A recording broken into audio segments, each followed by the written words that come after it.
Hello there guys, my name is Lee Reeder. I'm the fashion stylist here at Ballantynes, and today I have the privilege of interviewing our very own brand ambassador, Dame Sophie Pascoe. Now, as New Zealand's most decorated para-athlete, you burst onto the scene as a 15-year-old with a series of stunning performances at the Beijing Paralympic Games. It's impossible to do justice to all your achievements in the pool, but a quick highlight reel includes 19 Paralympic medals, including 11 gold across 4 games, 17 IPC world titles, and multiple world records. Dame Sophie, it's a pleasure to have you in store today, and welcome. Thank you very much. Now, I know you grew up in Canterbury and you have some wonderful memories of Ballantynes. Can you share some of them with us? Absolutely. Look, Ballantynes is obviously the hub of Christchurch, and I remember growing up coming here with in particular my nana, who I have a very close relationship with, and my family, and coming to the tea rooms while obviously getting to shop, and it just feels like home. It's such a homely vibe when you walk into the store, and those memories are irreplaceable. The fact that I got to pick out particular pieces for my nana or my mum or my sister, and you just remember those shopping days, and they're really special to me. That's wonderful. Now, following after that question, what does it mean to you being a brand ambassador for us? Well, like I said, with Ballantynes feeling like a hub and a home and a family, what I love about coming into Ballantynes is that the staff are always welcoming. They get to know you and you get to know them, and you're just treated like family. And so all my relationships that I create with people is around family and trust. So I very much value the family vibe that I get with Ballantynes. That's wonderful. Now, what would you say would be your proudest moment so far in your career?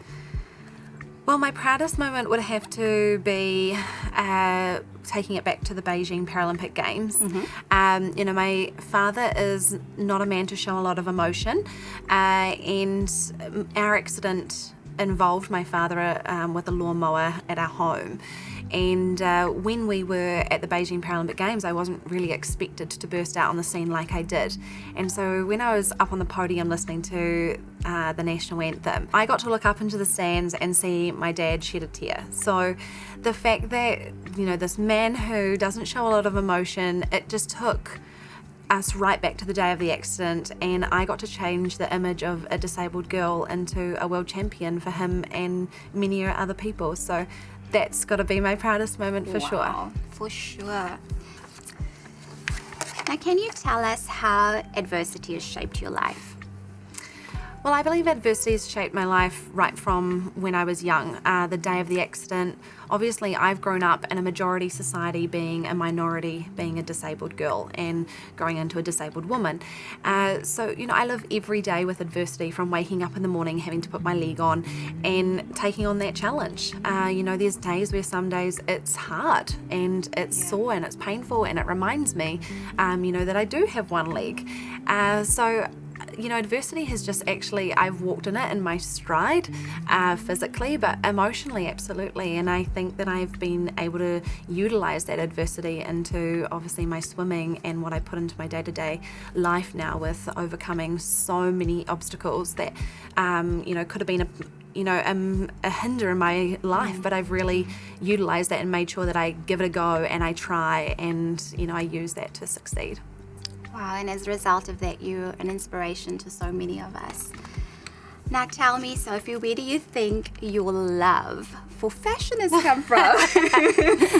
Actually, it seems a little bit somber to sort of kick this off with. I used to very much use fashion to hide my disability. And, I didn't want to show my disability because I was so afraid of what people would think. I remember the days of being stared at and pointed at and, inappropriate comments made. So, I remember even back in high school, ankle socks were the cool thing to wear, and I was wearing knee-high length socks to cover my disability. And, I just fell in love with fashion when I could look into a full-length mirror and feel comfortable knowing that I looked beautiful in what I was wearing. And so it almost felt like the clothes made me feel beautiful.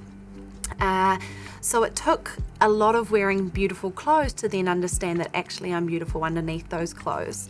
And so now I very much use fashion to be a statement piece and get people talking and, change people's perceptions of what people should look like with a disability, because it is challenging at times. And, the fact that I can step out, feel beautiful underneath what I'm wearing, and then obviously, what I'm wearing on top of to showcase my personality, and then to get people talking about what people look like with a disability, that's really empowering for me, and knowing that other people can feel that too through fashion. So yeah, it's come from a very somber place to now a very heartwarming place to feel that, I feel great when I wear beautiful clothes. So now fashion is a celebration. Absolutely. On that note, wardrobe staples, what would be yours? I think that everyone definitely must have a black blazer of some sort in their closet, whether it be a tight fit or a boyfriend fit, whatever, just a black blazer. Can obviously go casual, but can go obviously up to that glam look as well, and be a nice cover over. A great pair of jeans. You can never go past a good pair of jeans. And I say this even though some people kind of with the jeans side of things, but I think they're just great, an all-round great staple piece to have. And again, you can glam them up with heels or, dress them down. What else? I mean, this might sound completely odd, and, it's not a staple piece for anybody else in their wardrobe, just mine personally, but I need a high heel leg, and I have one, and I love it. So it is my absolute staple piece and my staple item in my wardrobe. And then I think everyone needs a nice plain white t-shirt to go with the black blazer and the jeans, just to tie it all up. I see it. Now tell me, what is your go-to look for your sporting functions that you attend? For my sporting functions that I attend, I love to glam it up. I love the hunt for a dress. I usually have something in mind of what I want to wear, so I am a bit of a hunter around finding that perfect dress in my head of what I'm thinking of, and then I just love glam. I will just try and accessorize it up to make it as glam as possible.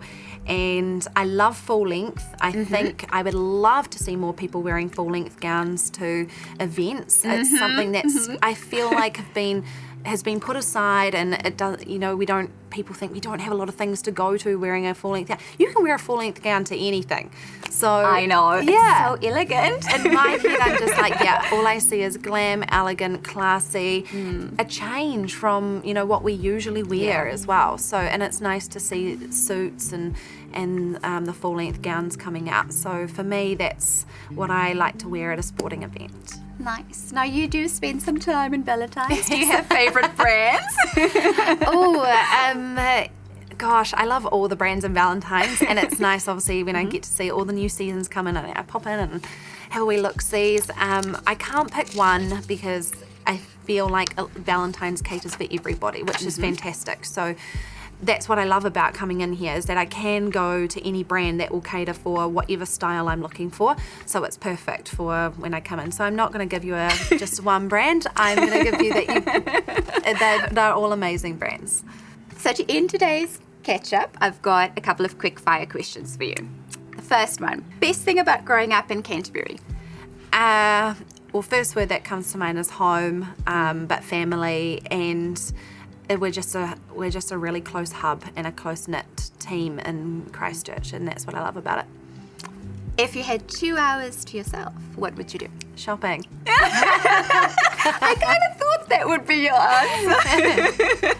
If you could do a one-on-one with any celebrity, alive or deceased, who would it be and why? I think, just one? Yeah. Okay.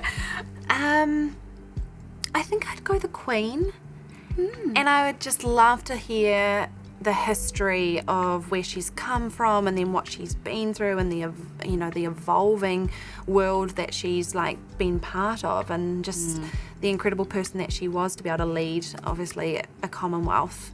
And she just reminds me so much of my Nana, and I just would love to just hear about her and her world, and how she dealt with being an incredible woman but also being a queen.